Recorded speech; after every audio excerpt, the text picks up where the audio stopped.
खैरियत से भाई कहाँ पर अच्छी गुजरी होगी। और काफ़ी जो है वो आप लोगों ने ब्रेक को इस ब्रेक में सुकून भी लिया होगा। और उम्मीद है कि आप लोगों ने जो कॉन्सेप्ट ईद से पहले पढ़े थे उसको भूले नहीं होंगे। और आज जो है वो हमारा जो टॉपिक होगा वो टूल कॉलिंग होगा। आज का जो ये टॉपिक है इसमें थ्योरी आपने देखा कि जो हमने कोड पिछली लास्ट 2 क्लासेस में लिखा था, कोड आप लोगों को आसानी से समझ में आ गया था। होपफुली आप लोग ऑब्जेक्ट ओरिएंटेड प्रोग्रामिंग पढ़ के आ रहे हैं और आप लोगों ने देखा कि किस तरह ओपन एआई एजेंट्स में सारी जो बातें हो रही हैं वो ऑब्जेक्ट ओरिएंटेड प्रोग्रामिंग से ही हो रही है। आप चाहे एजेंट की क्लास बनाएं और उसके पैरामीटर्स को कॉल करें, आप चाहे रनर की क्लास बनाएं और उसके पैरामीटर्स को कॉल करें,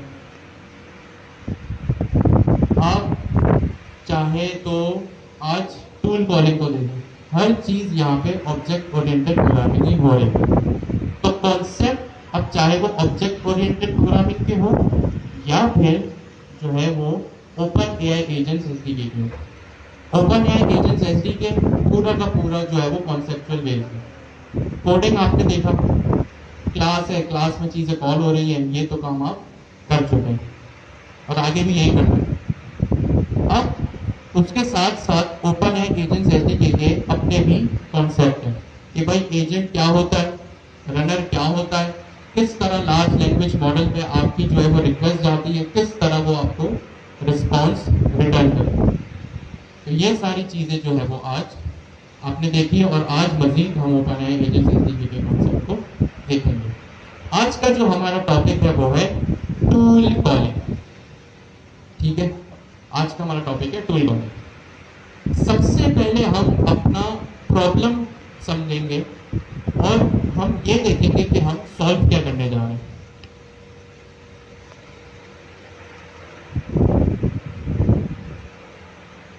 ऐसी कौन सी जरूरत है कि हमें टूल कॉलिंग की जरूरत पड़ी, ऐसा क्या मसला है, ऐसी क्या प्रॉब्लम स्टेटमेंट है, ऐसी क्या रिक्वायरमेंट है कि हमें टूल कॉलिंग की जरूरत पड़ रही है।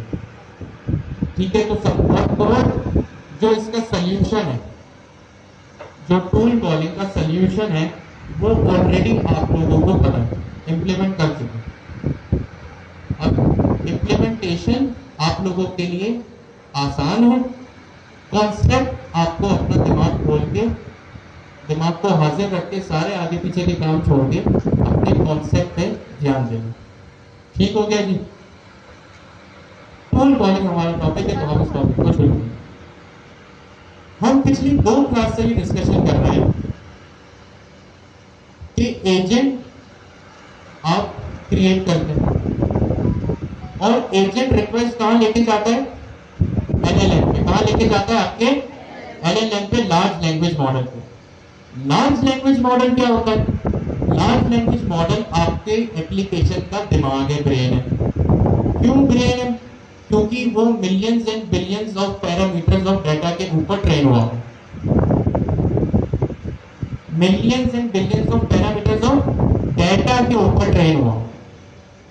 आप एलएलएम के ऊपर कोई भी रिक्वेस्ट भेजते हैं, रिक्वेस्ट से मीन्स रिक्वेस्ट से मेरा मतलब है आप अपनी कोई भी क्वेरी भेजते हैं, यूजर इनपुट भेजते हैं, नेचुरल लैंग्वेज भेजते हैं। जो जब आप रनर की क्लास कॉल करते हैं तो रनर डॉट रन में एजेंट और फिर इनपुट, मैं उसके इनपुट की बात करूँ तो इनपुट के पैरामीटर में आप अपनी क्वेरी लिख के भेजते हैं ना, जो उसको नेचुरल लैंग्वेज भी बोलते हैं, क्योंकि नेचुरल लैंग्वेज वो चीज़ जो आपको और मुझे समझ आए। अब चाहे वो इंग्लिश हो, उर्दू हो, फ्रेंच हो, कुछ भी हो सकता है, तो वो आपकी नेचुरल लैंग्वेज होती है। आप अपनी रिक्वेस्ट भेजते हैं लार्ज लैंग्वेज मॉडल के ऊपर और आपको जो है वो रिस्पॉन्स मिलता है। क्यों रिस्पॉन्स मिलता है? क्योंकि वो millions and billions of parameters of data के ऊपर ट्रेन हुआ है। अब डाटा के ऊपर तो एलएलएम ट्रेन हुआ है। अब ये जो डाटा नाम का अल्फाज है ना, इसको हम मजीद और ब्रेक करते हैं कि डाटा तो है, लेकिन डाटा किस टाइप का है। हम आज ये भी देखेंगे किस टाइप का डाटा हमारे पास मौजूद है। या किस टाइप का डाटा हो सकता है जिसकी यूजर क्वेरी।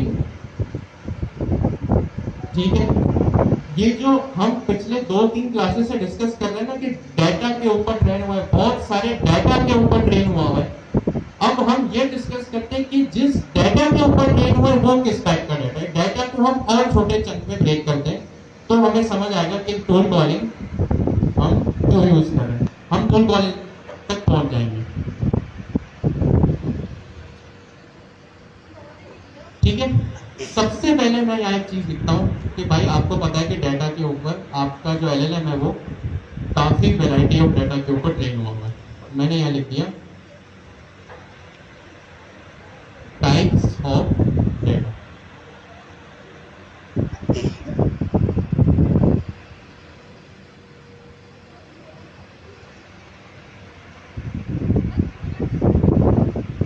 ठीक है, आपके पास यहाँ पे क्या है, डाटा के ऊपर तो ट्रेन हुआ है, बट टाइप्स ऑफ डाटा भी हम देखते हैं कि हमारे पास क्या है। एक डाटा होता है जो हमारा हिस्टोरिकल डाटा है, या वो डाटा है जो एलएलएम का डाटा सेट है। मतलब जितनी इंफॉर्मेशन एलएलएम के पास है वो उसका डाटा सेट है। सही है, या हिस्टोरिकल डाटा है, ज्योग्राफिकल डाटा है, जो भी है। मैंने यहाँ पे लिख दिया टाइप्स ऑफ डाटा, एक वो डाटा जो एलएलएम का डाटा सेट है, मतलब जितना डाटा पे वो ट्रेन हुआ हो।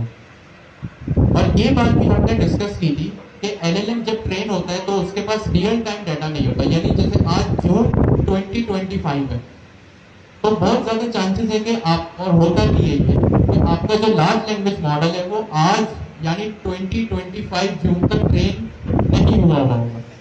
वो 6 महीने पहले, 8 महीने पहले, 1 साल पहले तक के डेटा पे ट्रेन हुआ होगा। तो ये एलएलएम का डाटा सेट होता है कि जिस डाटा पे वो ट्रेन है, और आसान करके बोलूं तो data available on the internet. इसको मैंने थोड़ा सा और क्लासिफाई कर दिया। जरूरी नहीं है ऑन इंटरनेट, भाई वो मैगजीन्स भी हो सकती है, वो नॉवेल्स भी हो सकती है, वो न्यूज़पेपर्स भी हो सकती है, वो बुक्स भी हो सकती है। मैंने यहाँ पे लिख दिया एलएलएम डाटा सेट। एलएलएम का डाटा सेट क्या होता है मैं फिर बताता हूँ, रिपीट करता हूँ कि जिस डाटा पे जितनी नॉलेज एलएलएम को है, जितनी नॉलेज लार्ज लैंग्वेज मॉडल को है, वो उसका डाटा सेट है। अब चाहे वो 6 महीने पहले तक की नॉलेज हो उसके पास, 2 महीने पहले तक की हो, या 4 महीने पहले तक की हो, वो उसका डाटा सेट है। मैं इसको अगर थोड़ा सा और क्लासिफाई करूं, अब जाहिर सी बात है अगर 4 महीने पहले का डाटा तो वो रियल टाइम डाटा तो नहीं है ना, तो मैं यहाँ ब्रैकेट में लिख देता हूँ नॉन रियल टाइम डाटा। थोड़ा सा मैंने इसको क्लासिफाई कर दिया। एलएलएम का डाटा सेट रियल टाइम नहीं होता, और मैंने ब्रैकेट में लिख दिया ताकि आपको आसानी से याद रहे, नॉन रियल टाइम डाटा। एक तो ये चीज आप उससे पूछेंगे। अब मैं आपसे सवाल करूं, नॉन रियल टाइम डाटा यानी हिस्टोरिकल डाटा, मैं अगर लार्ज लैंग्वेज मॉडल से सवाल करूं, सपोज करें आप लोग सब लार्ज लैंग्वेज मॉडल है, मैं आपसे सवाल करूं who is the founder of Pakistan, क्या ये रियल टाइम डाटा या हिस्टोरिकल डाटा है? Historical data. क्यों? क्योंकि ये आजकल की बात नहीं है, ये पुरानी बात है। मैं आपसे पूछूं who was the president of Pakistan in 2008, historical data या real time data? Historical data. मैं आपसे अब सवाल करूं कि give me the latest information related to Iran and Israel dispute, ये हिस्टोरिकल डाटा है या रियल टाइम डाटा है? रियल टाइम डाटा है, क्योंकि ये आजकल की बात है। मैं आपसे पूछूं what is the current USD conversion rate to PKR, historical data है कि रियल टाइम डाटा है? Real time data. ठीक है, अब यहाँ पे मसला है, मैं पूछूंगा फाउंडर ऑफ पाकिस्तान तो लार्ज लैंग्वेज मॉडल बता देगा। ठीक है, एक तो हो गया मेरे पास नॉन रियल टाइम डाटा। एक और चीज मेरे पास होती है जो अभी हमने डिस्कस कर भी ली लगे हाथ, वो होता है क्या चीज भैया? Real time data. क्या चीज होती है? Real time data. Real time data में क्या आता है कि भाई आज डॉलर का क्या रेट है, स्टॉक एक्सचेंज में 100 इंडेक्स क्या है, आज कौन सी तारीख है, क्या दिन है, ये रियल टाइम डाटा है। ठीक है, कोई भी चीज जो आजकल में हो रही है वो रियल टाइम डाटा, कि आज सुबह सुबह जो भी वॉर की लेटेस्ट न्यूज थी वो रियल टाइम डाटा। तो रियल टाइम डाटा का एक्सेस है ना लार्ज लैंग्वेज मॉडल के पास, जो आप एजेंट अपनी एप्लीकेशन में बनाते हैं ना, उसके पास नहीं होगा।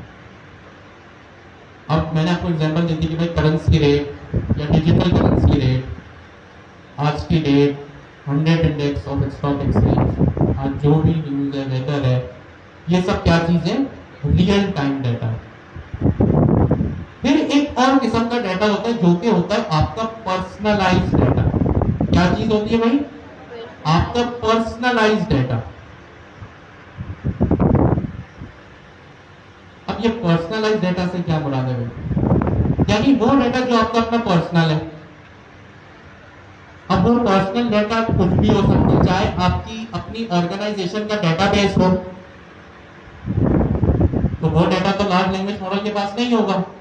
अगर आप आपकी कंपनी के डाटाबेस में अगर टॉप 10 एम्प्लॉयज का डाटा है और आप चैट जीपीटी पे जाके पूछें कि भाई मेरी कंपनी के एबीसी प्राइवेट लिमिटेड, जो मेरी कंपनी का नाम है, उसके टॉप 10 एम्प्लॉयज बताओ जो काम भी टाइम पे करते हैं, आते भी टाइम पर है, ज्यादा इधर उधर घूमते भी नहीं है, तो लार्ज लैंग्वेज मॉडल क्या उसमें ट्रेन होगा कि नहीं होगा?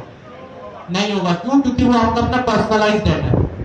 अगर आप ये प्रॉम्प्ट लिख के अपने लार्ज लैंग्वेज मॉडल पर रिक्वेस्ट करेंगे ना, तो वो बोलेगा भाई मेरे पास तो इस तरह का कोई डाटा है ही नहीं, मैं तो इस तरह की कोई कंपनी को जानता ही नहीं। तो ये पर्सनलाइज्ड डाटा होता है, जैसे आपकी अपनी कंपनी की अपनी ऑर्गेनाइजेशन का डाटाबेस, आपका अपना रिज्यूमे भी आपका अपना पर्सनलाइज्ड डाटा है।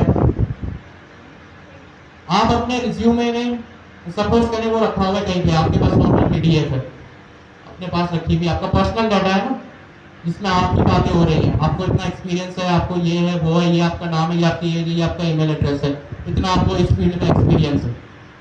क्या आपके रिज्यूमे से related data large language model के पास होगा? होगा कि नहीं होगा? नहीं होगा।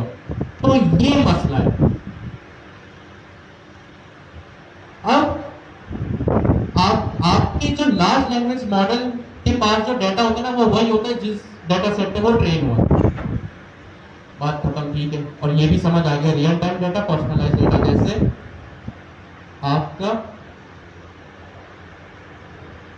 कंपनी, मैं लिख देता हूँ रॉन्ग इसमें, कंपनी डेटाबेस या आपका अपना सीवी या रिज्यूम। और रियल टाइम डाटा मैं यहाँ लिख देता हूँ, फॉर एग्जाम्पल करेंसी रेट,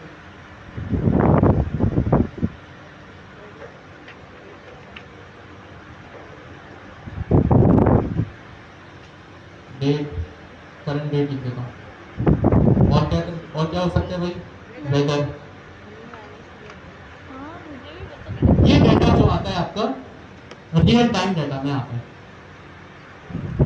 यहाँ तक सबको क्लियर है? अभी हम जो डिस्कस करने जा रहे हैं वहां तक नहीं पहुंच रहे, वहां तक हम नहीं पहुंचे। क्या ये 3 चीजें सबको क्लियर है? यस और नो? नाइस। अब हम तो बना रहे हैं एजेंटिक एप्लीकेशंस,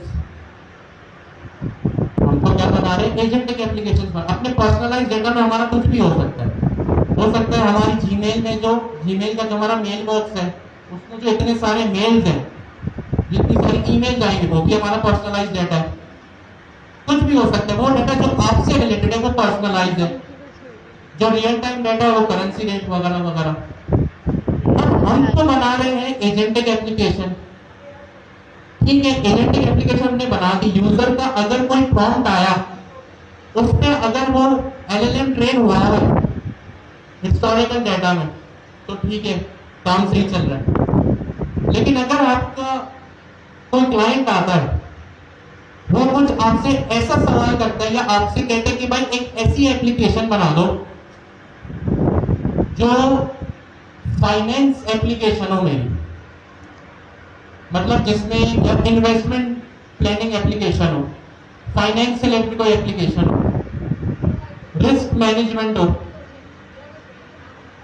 तो अब क्या होगा भाई? मुझे अगर इन्वेस्टमेंट करनी है डिजिटल करेंसी में, अब अगर 6 महीने पहले बिटकॉइन का अगर रेट मुझे कोई आज दिखाएगा तो मेरे किस काम का, किसी काम का नहीं है। मुझे अगर कहीं घूमने जाना है, फॉर एग्जाम्पल अगर मैं एक ऐसी वेब एप्लीकेशन या ऐसी एक एआई एप्लीकेशन बना रहा हूँ जिसमें यूजर को रिकमेंडेशन मिलता है कि अगर वेकेशन जा रहे हैं तो कहाँ घूमने जाना है। सपोज मुझे नॉर्दर्न एरिया जाना है, आज जाना है, आज निकलना है या अगले हफ्ते निकलना है, और मेरी एक अगर ऐसी एजेंटिक एप्लीकेशन है जिसमें मैं सवाल करूं कि भाई कौन सी डेस्टिनेशन मेरे लिए बेहतर रहेगी, कौन सा होटल मेरे लिए बेहतर रहेगा, वहां पे क्या मौसम है, तो मुझे तो आज का या आने वाला डाटा चाहिए। उस पर तो मेरा लार्ज लैंग्वेज मॉडल ट्रेन ही नहीं हुआ है। अब यहाँ तो मैं प्रॉब्लम में फंस गया कि रियल टाइम डाटा अगर मैं बना रहा हूँ वो तो मेरे पास है ही। हमने लास्ट क्लास में ट्रांसलेशन करवाया थी, ट्रांसलेशन उसने कर दिया। हमने उससे ऐसे लिखवाया कि मैं पाइथन पे एक ऐसे लिख के दो, नेक्स्ट जीएस के ऊपर एक ऐसे लिख के दो, जो भी पॉलिटिकल अफेयर्स है उस पर ऐसे लिख के दो, उसने लिख के दे दिया। क्यों? क्योंकि वो उस डाटा के ऊपर ट्रेन हुआ था। लेकिन अगर मैं कुछ इस टाइप की एप्लीकेशन बना रहा हूँ जिसमें मुझे करंट रियल टाइम डाटा चाहिए, तो उसमें तो लार्ज लैंग्वेज मॉडल ट्रेन ही नहीं हुआ हो। तो ये तो एक मसला है, एक बड़ा जेन्युइन कंसर्निंग मसला है कि भाई अगर मेरे एप्लीकेशन के ही लिमिटेशंस हैं तो मैं काम किस तरह करूँगा। जहां पर भी ये मसला है ना कि आपको रियल टाइम डाटा चाहिए, रिस्ट्रिक्शन हो रही है एलएलएम के डाटा सेट की वजह से, क्योंकि आपको रियल टाइम डाटा चाहिए, वहां पे कॉन्सेप्ट इंट्रोड्यूस होता है आपके पास टूल कॉलिंग का। किस चीज का कॉन्सेप्ट इंट्रोड्यूस होता है? टूल कॉलिंग का, जहां पे आपको रियल टाइम डाटा की नीड हो। अच्छा, ये पर्सनलाइज डाटा भी हो सकता है। अभी मैंने सिर्फ इस चीज को रियल टाइम डाटा बोल, चले मैं दोनों बोल दूं ताकि आप कंफ्यूज ना हो। जहां पे भी मुझे रियल टाइम डाटा की नीड हो या मुझे अपने पर्सनलाइज डाटा की नीड हो, वहां पे बारी आती है टूल कॉलिंग की। किस चीज की बारी आती है? टूल कॉलिंग की। अगर मैं यहाँ पे, ये मेरे main.py है, इसमें मैं connection.py यहाँ से एक्सट्रैक्ट करता हूँ। ये वही कोड है जो हमने लास्ट क्लास में लिखा था, बस मैं एलएलएम की कनेक्टिविटी को यहाँ से एक्सट्रैक्ट कर रहा हूँ। और इसको मैं main.py में नहीं रखता, इसको मैं connection.py में रखता। ठीक हो गया जी। अब यहाँ पे मैंने इंपोर्ट कर लिया ऑपरेटिंग सिस्टम, और .env के अंदर मैंने जो है वो अपनी जेमिनी की की लगा दी।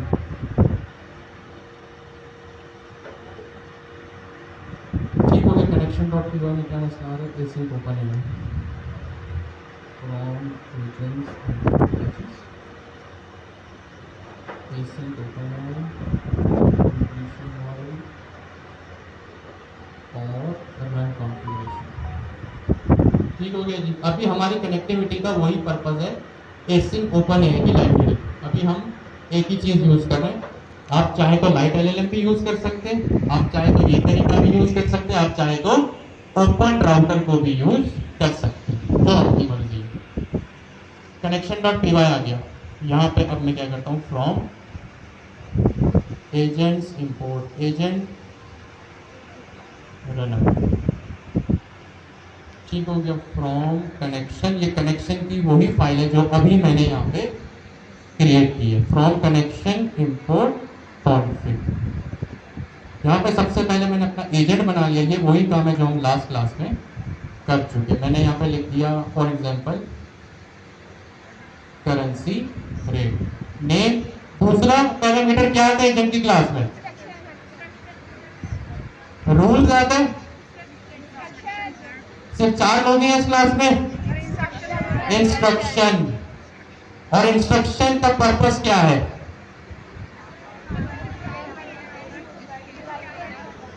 गाइडेंस मिलती है किसको? डेवलपर को,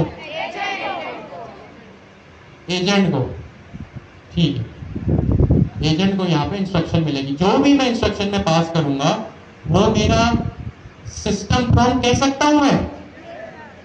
जो भी इंस्ट्रक्शंस के पैरामीटर में पास होगा वो क्या होगा, मेरा सिस्टम प्रॉम्प्ट होगा। क्या होगा, सिस्टम प्रॉम्प्ट। सिस्टम का क्या मतलब है कि ये सिस्टम जो मैं बना रहा हूं, मीन्स जो मेरा एजेंट बना रहा हूं उसका बिहेवियर क्या होगा, क्या होगा उसका बिहेवियर क्या होगा।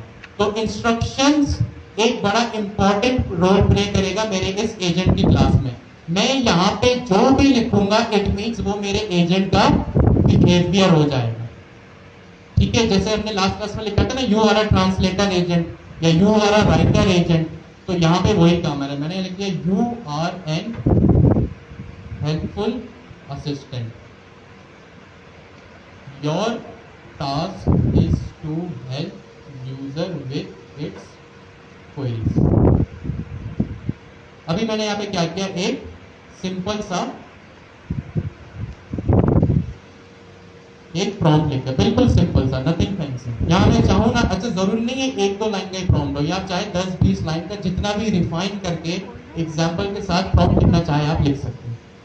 ठीक है, दो चीजें यहाँ पे हो गई। कुछ मिसिंग है यहाँ पे एजेंट की क्लास में, कुछ भी मिसिंग है, देख के बता दें। चलो थोड़ा सोच, आप लोगों का सन्नाटा बता रहे हैं। आप लोगों ने इतनी छुट्टियों में कोई पढ़ाई नहीं की, सिर्फ गाय बकरे घुमाए।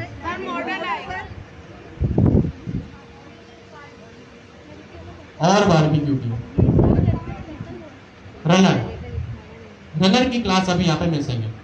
ठीक है, तो मैं एक यहाँ पे रिजल्ट लिख देता हूँ, result is equals to runner dot, कितने मेथड्स होते हैं मेरे पास, 3 मेथड होते हैं। पहला कौन सा होता है, रन सिंक। रन सिंक क्या करता है, रन सिंक जो होता है वो एसिंक्रोनस होता है। सही कह रहा हूं मैं, रन सिंक एसिंक्रोनस होता है या सिंक्रोनस होता है, सिंक्रोनस होता है। तो मैंने यहाँ पे लिख दिया रन अंडरस्कोर सिंक। आप सिंक से याद रख लें कि ये क्या चीज है, सिंक्रोनस है। और क्योंकि एक फंक्शन है तो इसको मैंने यहाँ पे इस तरह से रैप कर दिया। ठीक है, पहला पैरामीटर इसमें कौन सा होता है,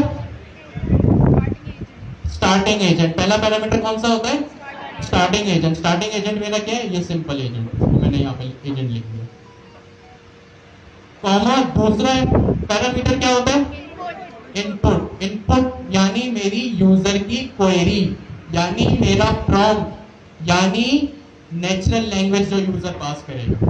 हम जब चैट जीपीटी के जीयूआई पे जाते हैं तो नीचे एक इनपुट फील्ड होती है, वहां पे हम अपनी क्वेरी लिखते हैं, उसको प्रॉम्प्ट कहते हैं, या नेचुरल लैंग्वेज जो यूजर पास करता है आप उसको वो भी कह सकते हैं। तो यहाँ पे मैंने लिख दिया, एक अपनी क्वेरी लिख दी, who is the founder of Pakistan, और यहाँ कॉन्फ्लिक्ट में जाके रन कॉन्फ्लिक्ट,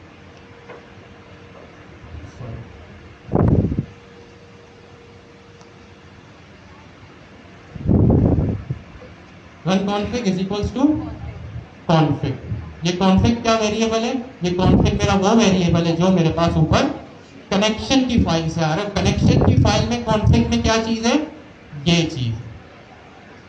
ठीक है, अब मैंने क्या किया, यहाँ पे मैंने दो चीजें की, एक तो अपना एजेंट बना लिया और रनर बना लिया। दूसरी चीज मैंने क्या की, जो मेरी कनेक्टिविटी फाइल थी ना, जो मेरी कनेक्टिविटी के 2-4 वेरिएबल्स थे, मैंने उसको एक अलग से फाइल में रख दिया। कहां पे रख दिया, अलग से फाइल में। ये कॉन्सेप्ट चीजों को अलग से फाइल में रखने का जाना पहचाना है, आज पहली बार देख रहे हैं आप लोग, जाना पहचाना है। क्या बोलते हैं इस कॉन्सेप्ट को, मॉड्यूल्स बोलते हैं। क्या बोलते हैं, मॉड्यूल्स बोलते हैं। अब मॉड्यूल्स का पर्पस समझ में आया कि वो चीजें जो हर जगह यूज हो रही हो सकता है मुझे ये कॉन्फ्लिक्ट का वेरिएबल और 10 जगहों पे चाहिए हो। मेरे पास दो ऑप्शन थे, या तो मैं इसको main.py में कॉपी करूं और हर 10 जगह पे कॉपी करूं, या तो मैंने इसका एक सेंटर पॉइंट बना दिया। क्या बना दिया, सेंटर पॉइंट बना दिया। टेक्निकल अल्फाज में मैंने एक मॉड्यूल बना दिया, एक सेपरेट फाइल बना दी। अब जब भी मुझे ये कॉन्फ्लिक्ट का वेरिएबल चाहिए होगा, मैं क्या करूंगा, इसको अपने सेंटर पॉइंट से या अपने मॉड्यूल से इंपोर्ट कर लूंगा। तो ये यहाँ पे दो चीजें कर दी मैंने। अब मैं क्या करता हूँ, रिजल्ट को यहाँ पे प्रिंट करवाऊँ। पहले मैं इस कोड को चला के देख लूँ।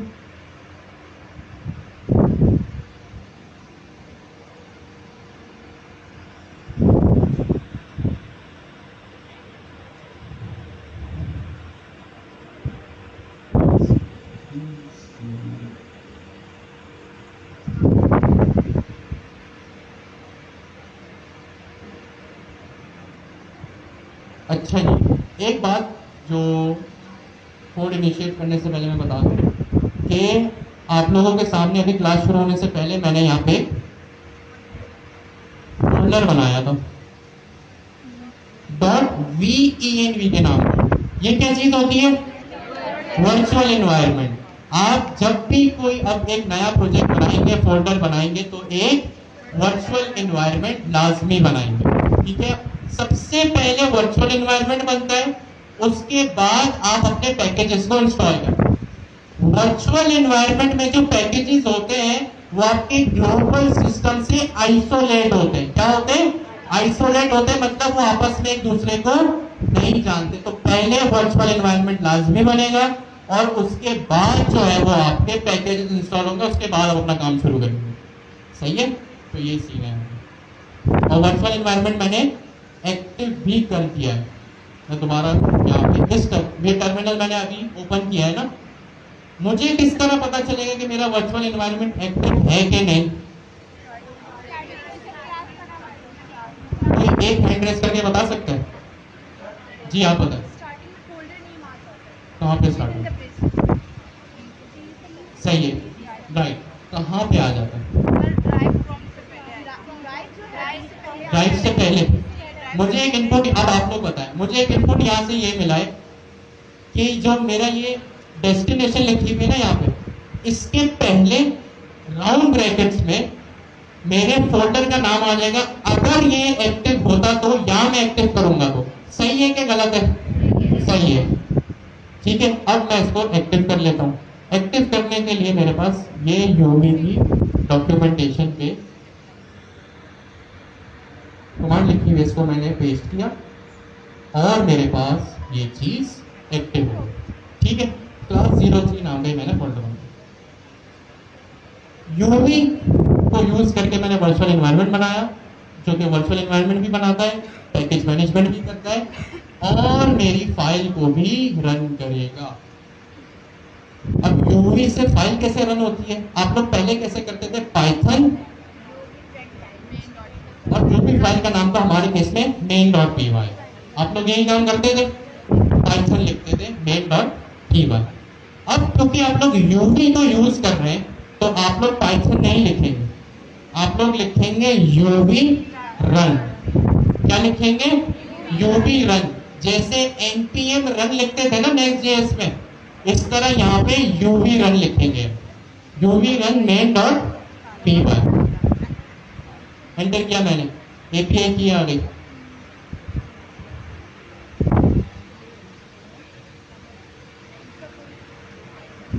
मेरा कोड यहाँ पे मैंने प्रिंट नहीं करा, प्रिंट रिजल्ट डॉट। मेरे पास इंटेलिजेंस में इतनी सारी चीजें आ रही हैं। न्यू आइटम्स आएगा कि रॉ रिस्पॉन्स आएगा? फाइनल आउटपुट, ये पक्की बात है। अच्छा, किस डेटा टाइप में आंसर आएगा? एरे में, डिक्शनरी में, सेट में? लिस्ट में, डिक्शनरी में, सेट में या स्ट्रिंग में? स्ट्रिंग में आंसर आएगा। ठीक है, तो किस चीज में आंसर आएगा? स्ट्रिंग में आंसर आएगा। अभी तक मैंने कुछ भी यहाँ पे फैंसी नहीं किया है, वही काम किया जो लास्ट क्लास में हम कर रहे थे। और मेरी अब फाइल कैसे रन हो रही है? UV run main.py। फाइल को मैंने एंटर किया, मेरे पास रिस्पॉन्स आ गया। Historical data, real time data? Historical data है। The founder of Pakistan is Quaid-e Azam Mohammad Ali Jinnah. ठीक है, ये मेरे पास डाटा आ गया क्योंकि मैंने यहाँ पे अपनी क्वेरी क्या लिखी थी, वो is the founder of Pakistan.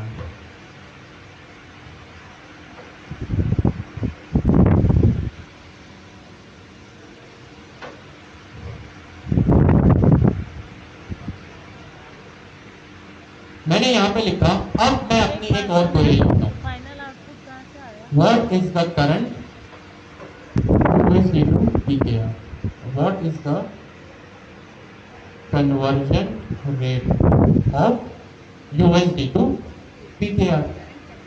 Real time data की क्वेरी है या हिस्टोरिकल? Real time. अभी देख लेते हैं। चलिए, इसको मैं क्लियर नहीं कर, अब मैंने इसको रख दिया। फाइनल आउटपुट तो करने वाली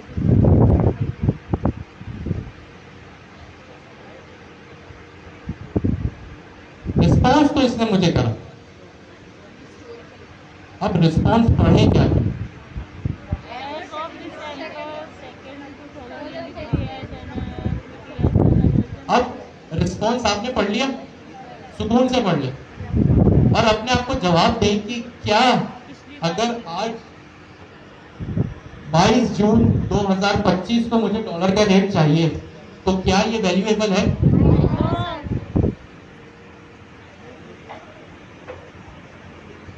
नहीं है।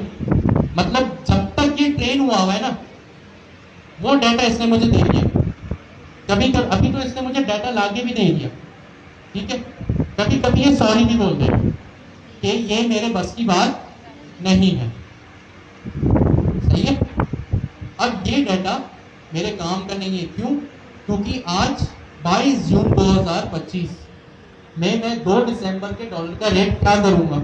मुझे अगर डॉलर कन्वर्ट करवाने हैं अपने, तो मुझे आज का ही रेट चाहिए ना, इंटर बैंक या ओपन मार्केट, आज का ही चाहिए होगा। 2 दिसंबर का मैं डाटा अपने पास रख के क्या करूंगा? तो यहां पे एक मसला है। अगर मैं इसको कहूं कि भाई, एक और प्रॉम्प्ट लिखा मैंने, अभी ऑर्गेनाइजेशन सपोज करते हैं हमारी गवर्नर हाउस की, आपके एग्जाम हुए, मुझे हमारी क्लास में से टॉप 10 स्टूडेंट्स चाहिए। Who are the top 10 students from Sunday afternoon?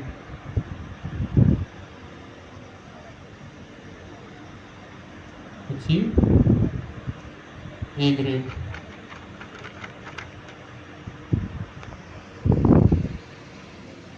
अब ये मैंने इसको क्वेरी लिख के दे दी।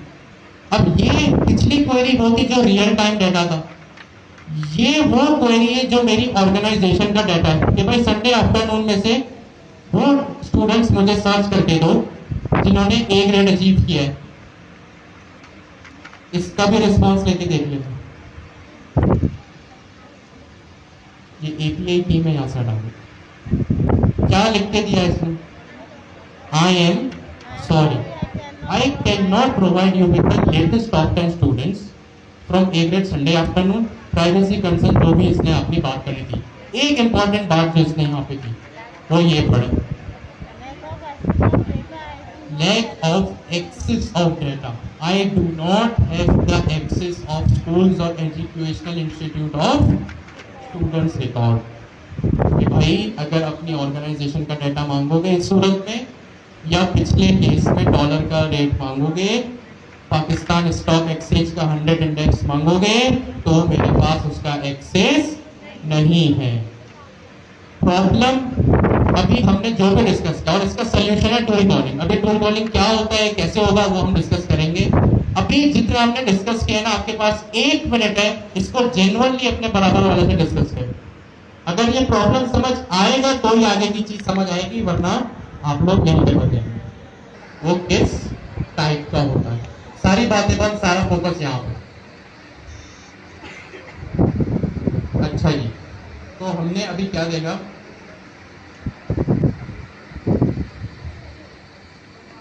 कि हमने जो हमारे पास LLM का डाटा है वो किस टाइप का है।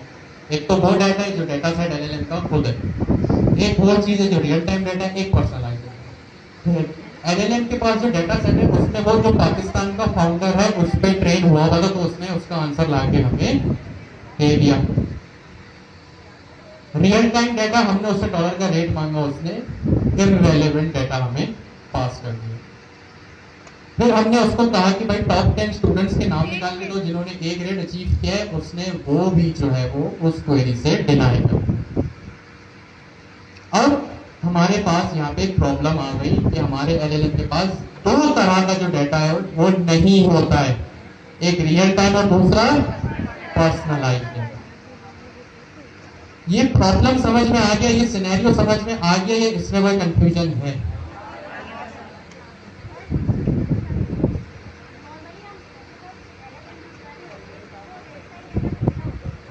कहाँ यूज कर रहे होते हैं? बिल्कुल कह रहा होगा। आप chatgpt.com पे जाएं, GUI पे आपने कहा कि भाई यहाँ जाओ, जो उसकी GUI है, और यहाँ पे अगर मैं उससे कुछ पूछूंगा तो वो मुझे आंसर कर देगा। आपने जो सवाल मुझसे किया ना, वो सवाल आप मुझसे भी करें। वो आपको बोलेगा कि मैं भी अपने पास टूल को यूज कर रहा हूँ। ये टूल है create an image, search the web. ये वेब को ही सर्च करेगा, सही है। ये भी अपने पास टूल्स को ही यूज कर रहा होता है। जब ये सारी चीजें नई नई आई थी ना, तो ये सेम रिस्पॉन्स जो अभी आपके टर्मिनल के ऊपर आया है ना, वही रिस्पॉन्स आपको यहाँ भी मिलता है।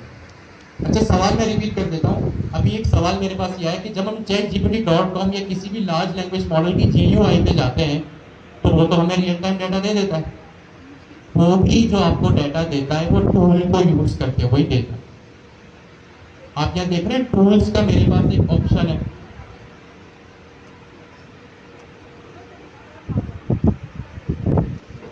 ये टूल्स का ऑप्शन है, ये प्रॉम्प्ट के अंदर ही है। ये वेब को ही सर्च करेगा, यानी ये भी अपने पास टूल्स को ही मेरे पास सर्च कर रहा है। अगर आप इससे डॉलर करेंट आज पूछेंगे बता देगा, आप इससे पूछें ईरान इजराइल डिस्प्यूट, ये बता देगा। ये बेसिकली अभी जो आपके पास रिस्पॉन्स टर्मिनल में आया ना, आई एम सॉरी, ये इसी टाइप का रिस्पॉन्स जब ये LLM या जब ये टेक्नोलॉजी नई नई रिलीज हुई थी ना, तो हमारे पास GUI के ऊपर भी यही रिस्पॉन्स आता था। अब हमारे पास ये चीज़ यहाँ पे हमारे एजेंट में आ रही है और वहाँ पे उसकी GUI पे वो टूल को ही यूज़ कर रहे हैं, ठीक है। अच्छा जी, अब क्या करें भाई हम? अब यहाँ पे कॉन्सेप्ट आता है टूल कॉलिंग का। क्या चीज़? टूल कॉलिंग का। मैं गूगल पे आता हूँ और ओपन एआई एजेंट्स SDK की डॉक्यूमेंटेशन में जाता हूँ। ओपन एआई एजेंट्स SDK, तो सबसे पहला लिंक है, आप वहाँ आ जाइए। दूसरी रिसोर्स आपके पास क्या है? जो हमारी ऑफिशियल गिटहब रिपोजिटरी है। आप आए लर्न एजेंटिक AI के ऊपर और यहाँ पे जो हमारी रिपोजिटरी का लिंक है, और यहाँ पे कौन सा step? Step 01 AI agent first, ठीक है। यह सारे AI एजेंट्स के हमारे पास चीजें हैं। यहाँ पे आपके पास एक ऑप्शन, एक रिपोजिटरी, एक फोल्डर है टूल्स, तो यहाँ पे आप आके ये सारी चीजें एक्सप्लोर कर सकते हैं। मैं ओपन एआई एजेंट्स SDK की ऑफिशियल डॉक्यूमेंटेशन में आता हूँ।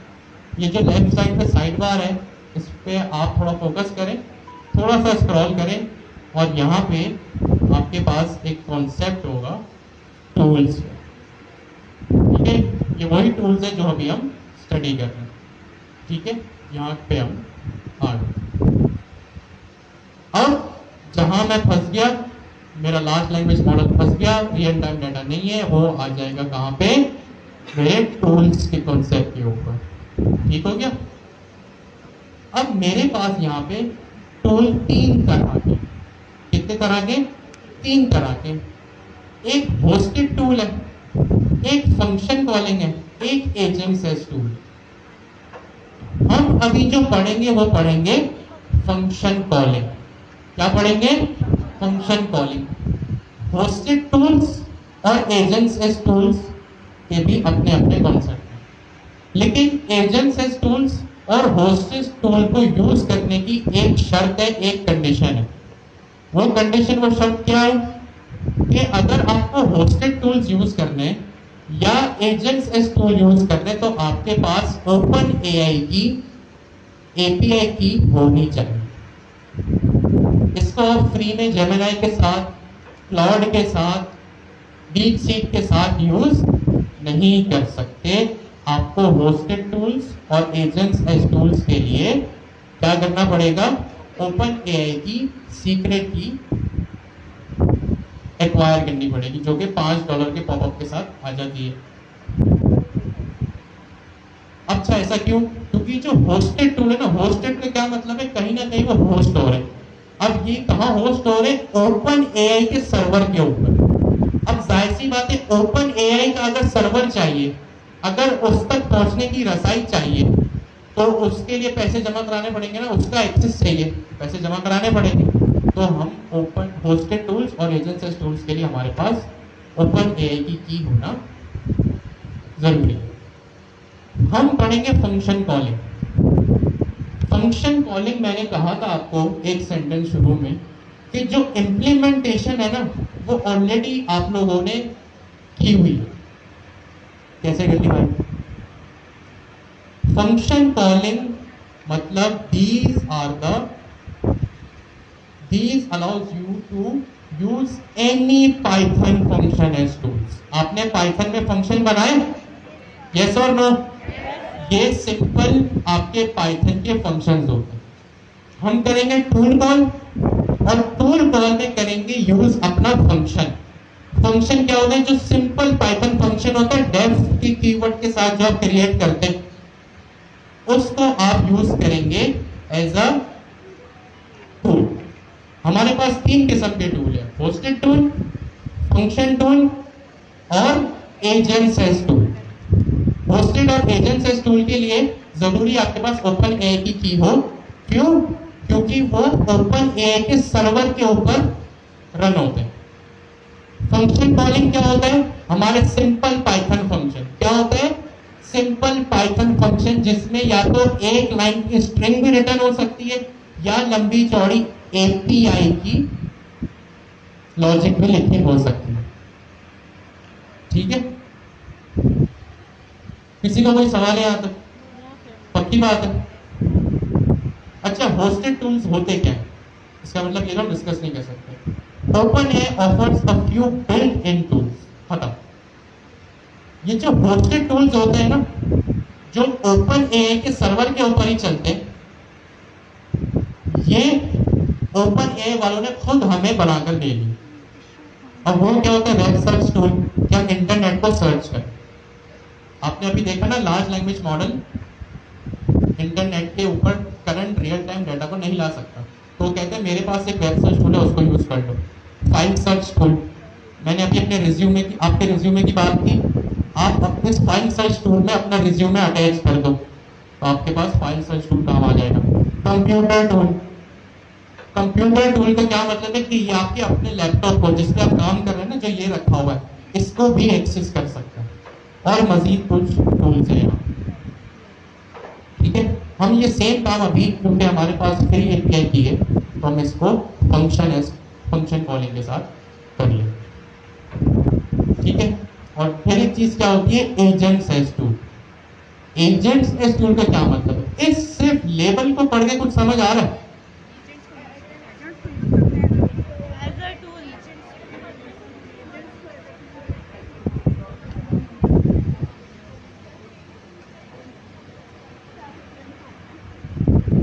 एजेंट्स एज टूल का मतलब ये कि जो आप अपने एजेंट बनाते हैं ना, उसी को ये एज अ टूल यूज कर सकते हैं। अभी जो आपने ट्रांसलेटर एजेंट बनाया, राइटर एजेंट बनाया, और जो आपने अपनी प्रैक्टिस के लिए, हैंड ऑन एक्सपीरियंस करने के लिए जो एजेंट्स बनाए होंगे, वो जो आपने एजेंट्स बनाए, वो भी सारे एज अ टूल यूज हो सकते हैं। लेकिन वो थोड़ा एडवांस कॉन्सेप्ट है। एडवांस यानी फंक्शन कॉलिंग पढ़ लेंगे तो वो भी समझ आ जाएगा ऑटोमेटिकली। हाँ, एजेंट्स एज टूल के कुछ अपने कॉन्सेप्ट हैं, लेकिन अभी हम 90% कॉन्सेप्ट आपके वही है। अभी हम पढ़ेंगे फंक्शन कॉलिंग। हम पढ़ रहे हैं क्या? Tool calling. टूल 3 तरह के हमारे पास: hosted tool, agents as tool और फंक्शन कॉलिंग। फंक्शन कॉलिंग क्या होता है? सिंपल आपके पाइथन के फंक्शन होते हैं, जिसमें आप चाहें तो सिर्फ और सिर्फ एक लाइन की स्ट्रिंग रिटर्न कर सकते हैं, या आपकी मर्जी आप उसमें एपीआई इंप्लीमेंटेशन लिख लें, या आपकी मर्जी आप अपनी डेटाबेस की कोई क्वेरी लिखें। अभी हम इसको सिंपल इंप्लीमेंट करके देखते हैं। पहले टूल्स क्या होते हैं, और 3 तरह के जो टूल्स हैं हमारे पास, जल्दी से पहले अपने बराबर वर्सेस को डिस्कस करें। और एजेंट्स एज टूल, ये 3 चीजें हमने पढ़ी। वो 3 लड़कियां जिनके डेस्क पे चेयर पे ग्रीन बॉटल रखी हुई है, would you guys like to come to stage and explain? क्योंकि मैं देख रहा हूं आप लोग कब से बातें कर रहे हैं। I think you guys have already studied this. Why there is an awkward silence? बातें करो यार, क्लास में आए हो आप लोग। आप लोग, आई अंडरस्टैंड जब दोस्त बैठे होते तो बातें करने का दिल होता है, but please focus on studies, ठीक है? अगर फिर भी किसी को बात करनी है तो मार्की के दोनों दरवाजे खुले, ठीक है? तो प्लीज फोकस। और 3 घंटे की क्लास होगी हफ्ते में 1 दिन, तो थोड़ा सा यहाँ पे फोकस करने, क्योंकि हर चीज़ कॉन्सेप्चुअल बेस्ड है। आपको घर जाके भी डॉक्यूमेंटेशन ही पढ़नी पड़ेगी। अगर यहाँ पे समझ में नहीं आया तो सर कासिम की लंबी लंबी 3-3 घंटे की वीडियोस देखनी पड़ेगी, ठीक है? तो बेहतर यही है कि यहाँ पे थोड़ा सा फोकस करके आप लोग पढ़ाई करें, ठीक है? होस्टेड टूल, फंक्शन कॉलिंग और एजेंट्स टूल हम पढ़ेंगे अभी। Simple function calling. Function calling क्या होते हैं? सिंपल एंड सिंपल पाइथन के फंक्शन। अभी मैं क्या करता हूँ, just to get everything under a single file, मैं यहीं पे बना लेता हूँ। जब हमारे पास टूल की तादाद इंक्रीज होगी तो मैं इसकी डिफरेंट tools.py की फाइल बना लूँ। पाइथन का फंक्शन कैसे लिखते हैं हम? डेफ। मैं चाह रहा हूं कि भाई अभी मेरे पास करंट डॉलर का रेट है, ठीक है? ये मैंने अपनी क्वेरी एक्टिव कर दी। सिंपल मैंने यहां पे एक चीज लिख ली, def USD to PK. Python का फंक्शन यहाँ पे फॉर्म हो गया। अब ये एजेंट अलग है, मैं इसको थोड़ा सा स्पेस में देता हूँ ताकि आप लोगों को कंफ्यूजन ना हो, ठीक है? USD to PKR. यहां में सिंपल, अभी just to get start with things, एक सिंपल स्ट्रिंग रिटर्न करवा, रिटर्न सिंपल स्ट्रिंग। मैंने यहाँ पे रिटर्न करवा दिया, today USD to PKR is ₹280। मैंने यहाँ पे क्या किया, सिंपल एक स्ट्रिंग रिटर्न करवा दी, just to get start with things. अभी आप लोग सवाल पूछ सकते हैं ना भाई, डॉलर का रेट तो रोज चेंज होता है, कभी 280, 25, कभी 280, 281, कभी 278, ठीक है? आप लोग अपनी जगह पे सही है। Just to get start with things and just to understand कि कॉन्सेप्ट किस तरह चल रहा है, क्या काम हो रहा है। अभी मैंने यहाँ पे सिंपल एक स्ट्रिंग रिटर्न करवाई है कि भाई आज के डॉलर का रेट 280। सिंपल पाइथन फंक्शन बन गया। मैं यहाँ पे स्टेप्स भी लिख लेता हूँ ताकि आप लोगों को ये चीज याद रहे। फंक्शन हम क्या कर रहे हैं, टूल कॉल पढ़ रहे हैं, और टूल कॉल में हम क्या देख रहे हैं, tool calling, function calling. Okay, function calling के लिए सबसे पहले आप क्या करेंगे, इनिशियलाइज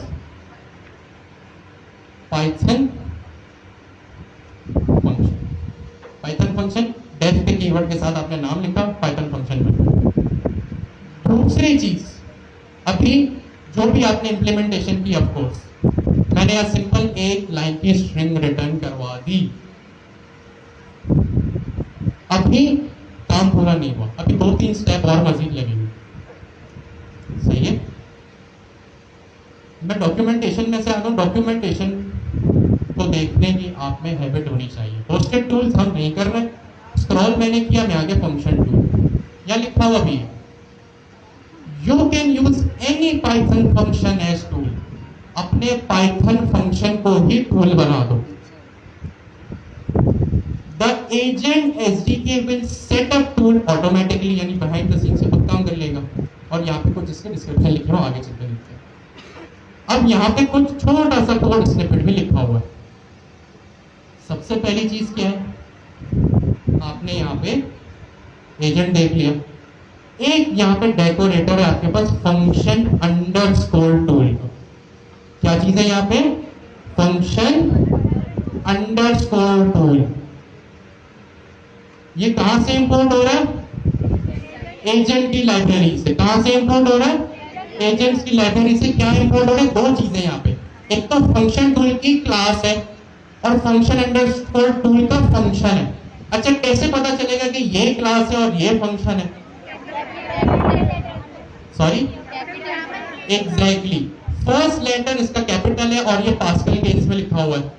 तो हमने पढ़ा था ना कि जब भी क्लास इनिशिएट होती है उसका पहला लेटर कैपिटल होता है, और ये फंक्शन है। तो मैंने फंक्शन क्लास इसको कॉपी किया। कहां से कॉपी किया? एजेंट्स की लाइब्रेरी से इसको मैंने कॉपी किया और यहाँ पे कॉमा लगा के रनर के बाद लिखा। देखिए इसके कलर में भी डिफरेंस है। इसका कलर एक्वा कलर है और ये फंक्शन का येलो कलर। अब दूसरा स्टेप, यहाँ मैं लिख देता हूँ इंपोर्ट फंक्शन अंडरस्कोर टूल। ठीक है, इसको इंपोर्ट कर लिया आपने। तीसरी चीज, जो आपने अभी फंक्शन बनाया है, जो फंक्शन आप चाहते हैं कि आपका लार्ज लैंग्वेज मॉडल या आपका एजेंट उसको टूल रिकॉग्नाइज करे, उसके लिए जरूरी है कि जो फंक्शन की इनिशियलाइजेशन है, जो फंक्शन इनिशियलाइजेशन है उसके ठीक ऊपर आप लिखे @ और फंक्शन अंडरस्कोर टूल जो भी आपने इंपोर्ट किया। ठीक है, क्या किया आपने?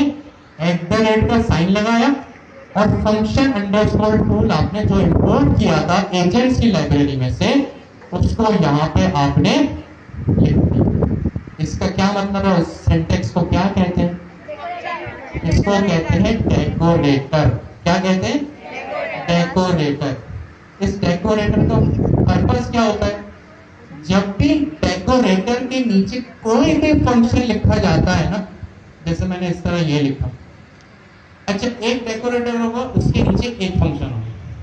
ठीक है, अगर मुझे दूसरा कोई टूल बनाना है ना, तो मैं क्या करूंगा? दोबारा फंक्शन अंडरस्कोर टूल लिखूंगा और उसके नीचे अपना एक नया फंक्शन बनाऊंगा, इस तरह से। इट इज नॉट लाइक कि भाई मैंने एक दफा फंक्शन टूल लिख दिया और मैं 10 फंक्शन क्रिएट कर दिया। नो, मैं 10, 20, 50, 100, 500 जितने टूल्स चाहूँ एज अ फंक्शन क्रिएट कर सकता हूँ, लेकिन सबसे पहले मुझे फंक्शन टूल का डेकोरेटर लगाना पड़ेगा। यहाँ मैंने यूएस टू पी किया, यहाँ मैंने लिख दिया PSX इंडेक्स। ठीक है, पाकिस्तान स्टॉक एक्सचेंज का करंट इंडेक्स बता दो। यहाँ भी मैंने जो भी लिख लिया, अभी इसकी इम्प्लीमेंटेशन हम बाद में देखेंगे, इसको अभी मैं कमेंट आउट कर देता हूँ। बस यही चीज़ बतानी है। क्या किया मैंने यहाँ पे? फंक्शन अंडरस्कोर टूल इंपोर्ट किया एजेंट्स की लाइब्रेरी में से और यहाँ पे अपने डेकोरेटर बना दिया। इसको डेकोरेटर होता क्या? जब भी डेकोरेटर के अंडरनीथ यानी नीचे आप कोई भी अपना फंक्शन लिखेंगे ना, तो वो ऑटोमेटिकली इसकी रजिस्ट्री में चला जाएगा।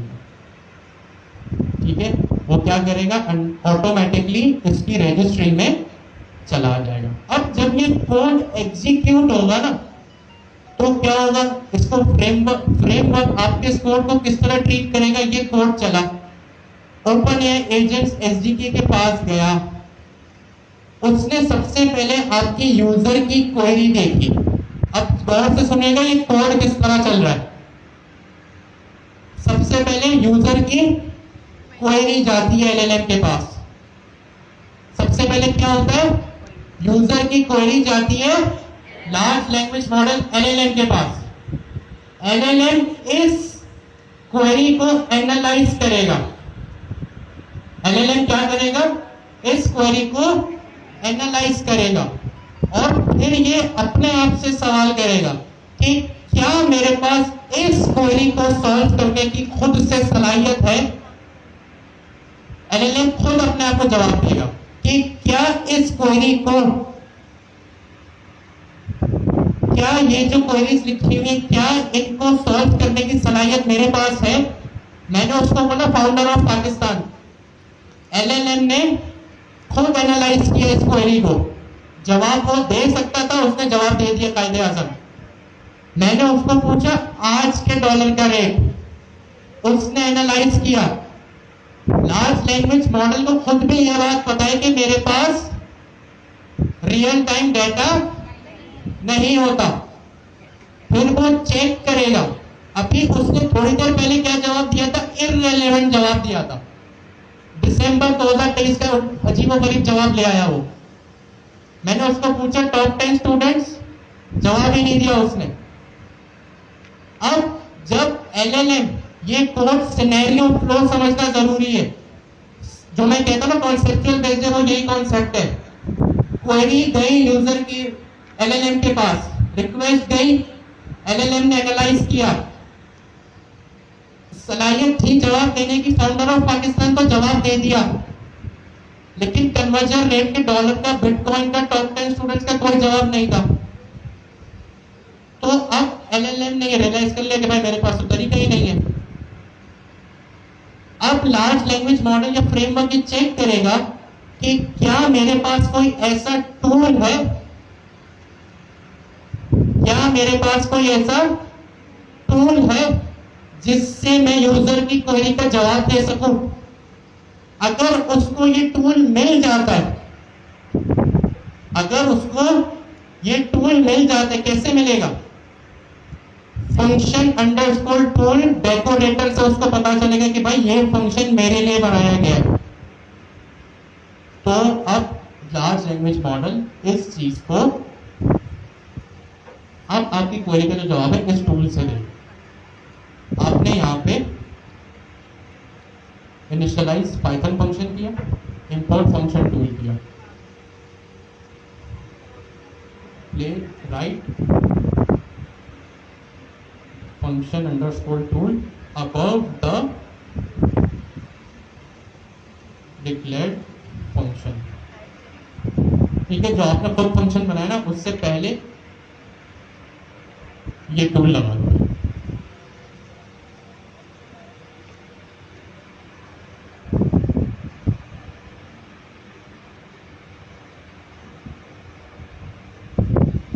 ठीक है, अब क्या होगा, अब एक चीज और बाकी है। आपके पास ये एजेंट की क्लास है, इसमें नेम का पैरामीटर है।